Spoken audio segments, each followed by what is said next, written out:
वर्ष भयो कि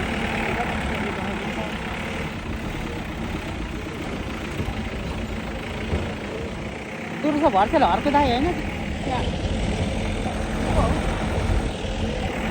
अनि त्यो साह्रो अर्को दसैँको बेलामा काम गर्नु हुँदैन दसैँमा किन काम गरेको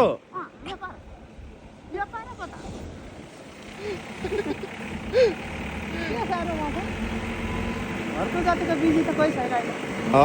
बोल्दैन फिटिक केवल जाऊ अब भन्छ बुढीले हुन्छ छोडो उसले तामाङले त काम पुऱ्याउँछ अब चाहिँ छोडो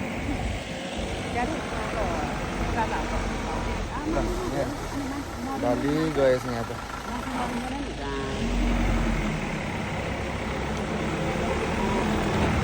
बाटोको स्थिति यस्ता छन्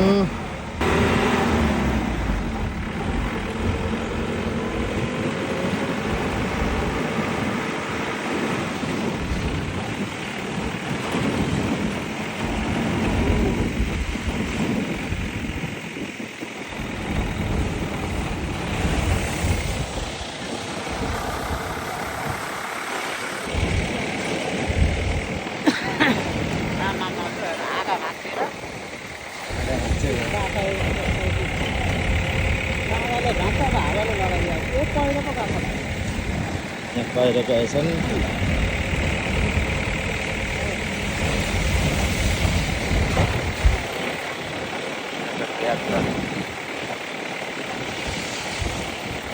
अब तामाहरू पनि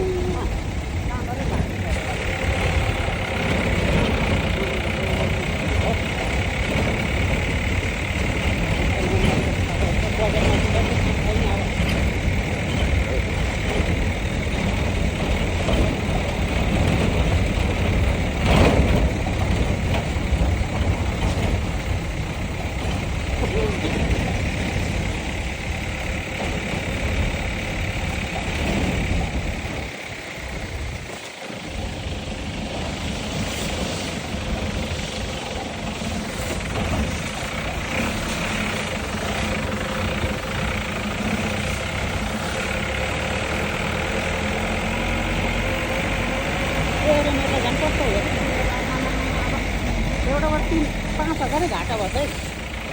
होइन यो 5-10 हजार जान्छ